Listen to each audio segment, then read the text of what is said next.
ఎప్పుడు వచ్చినా ఎక్కడైనా మనం బ్లాక్ డ్రెస్సులతో ఉండేటువంటి అక్టోపస్కి సంబంధించినటువంటి 13 మంది,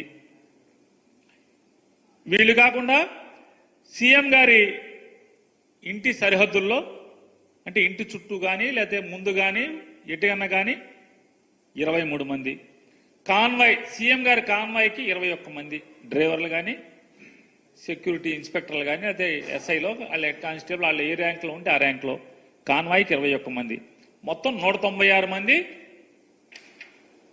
సీఎం గారితో ఉండేటువంటి సిబ్బంది.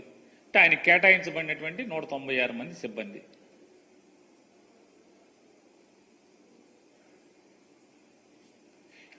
ఈ 196 మంది అయితే వీళ్ళు తప్పితే ఇంకెక్కడన్నా ఉన్నారా? ఇందులో అంతా కలిపి సీఎం గారికి బెంగళూరులో సెక్యూరిటీ లేదు, కావాలంటే మీరు ప్రభుత్వం మీ దగ్గర ఉంది చూసి చెప్పండి. కేవలం హైదరాబాద్లో సీఎం గారి ఇంటి దగ్గర మొన్న కొన్ని టీవీల్లో తెగ వార్తలు రాశారు. జగన్మోహన్ రెడ్డి గారి లోటస్ పాండ్లో ఆక్రమణలో కొట్టేశారని.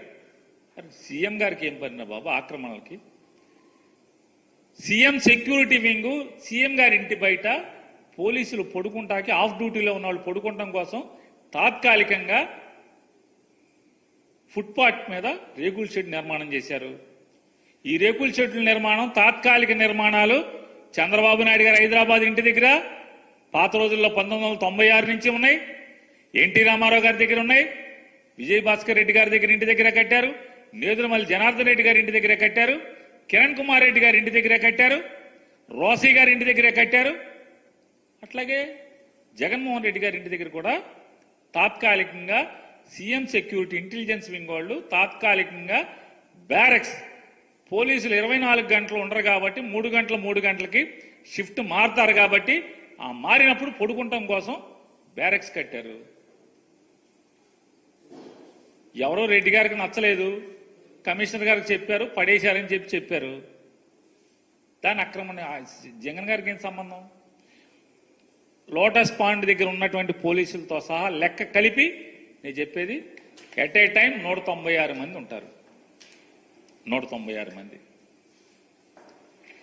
986 మంది అని చెప్తారు. ఎక్కడి నుంచి వచ్చారు 956 మంది? అంటే సీఎం గారు ఎంత దుర్మార్గంగా రాస్తారంటే దీంట్లో రామోజీరావు గారి అబ్బాయి ఎంత దుర్మార్గంగా రాస్తాడంటే 24 గంటలు మొత్తం బెజవాడ నుంచి సర్వీస్ రోడ్లు మొత్తం అంతా కూడా పోలీసులు మయమంట. ఎప్పుడు ఉన్నారండి? సీఎం మూమెంట్ ఉంటే ఉంటారు. సీఎం గారు బయటికి వెళ్తుంటే ఎన్ రూట్ అంతా, ఎయిర్పోర్ట్కి వెళ్తే ఎయిర్పోర్ట్ అంతా, లేదా హెలిప్యాడ్కి ఉంటే హెలిప్యాడ్కి ఉంటారు. ఎందుకుంటారు? అది లోకల్ బందోబస్తు. అది సీఎం వెళ్తుంటే మినిస్టర్ వస్తుంటేనే బందోబస్తు చేస్తారు కదా. ఇవాళ లోకేష్ వెళ్తుంటే ఎన్ రూట్లో బందోబస్తు వేయట్లేదా? ఎవరు చెప్పారు వేయట్లేదని? మీరు చెప్తున్నారు. నిన్నటిదాకా చంద్రబాబు నాయుడు గారి మీద డబ్బా కబుర్లు రాశారు. ఏమని? చంద్రబాబు నాయుడు గారు నేను వెళ్తుంటే ట్రాఫిక్ ఆపద్దన్నాడని. మీ ఇష్టం, రండి. ఈనాడుని అడుగుతున్నా, TV5 అడుగుతున్నా, ABN అడుగుతున్నా.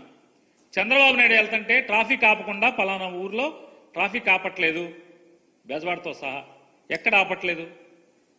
మరి మీరు రాశారు కదా ట్రాఫిక్ ఆపుతున్నా నా కోసం ఆపబాకండి అని. చంద్రబాబు నాయుడు గారి కారు ఏ సిగ్నల్ దగ్గరన్నా ఆగిందా? లేదా ఆ రూట్లో చంద్రబాబు నాయుడు గారి కారుతో పాటు కాన్వాయ్తో పాటు ఎవరి కార్లన్నా కానీ మోటార్ సైకిల్ కానీ వెళ్ళినాయా? ఫోటోలు టీవీలో ఏమన్నా వార్తలు చూపిస్తారా మీరు?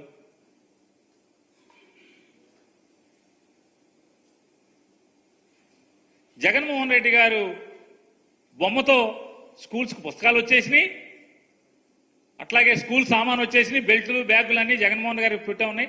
అయినా సరే ధర్మాత్ముడైనటువంటి చంద్రబాబు నాయుడు గారు అంటే ఎట్లా ఫేక్ న్యూస్ ఉంటుందో చూడండి. ఫేక్ న్యూస్ ఫ్యాక్టరీ నుంచి ధర్మాత్ముడైనటువంటి చంద్రబాబు నాయుడు గారు విశాల భావాలతో ప్రజల డబ్బు వృధా కాకూడదు, అవన్నీ కూడా పంచిపెట్టేయండి అని చెప్పాడంట. మొత్తం స్టిక్కర్లు వేసి పంచిపెట్టారు. బెల్ట్ మీద స్టిక్కర్లు, బ్యాగ్ మీద వైట్ స్టిక్కర్లు, సచ్చి చెడి మాస్టర్లను డిపార్ట్మెంట్ వాళ్ళు మొత్తం స్టిక్కర్లు అతికించి పంచిపెట్టారు. ఈ ఫేక్ న్యూస్ ఫ్యాక్టరీ నుంచి వచ్చే కబుర్లు ఇవన్నీ కూడా చెప్తారు. ఇవాళ 196 మంది at a time Jaganmohan Reddy గారికి పనిచేసే సెక్యూరిటీ సిబ్బంది, ఆయన కేటాయించబడిన సిబ్బంది 196 మంది అయితే హైదరాబాద్ లోటస్ పాండ్,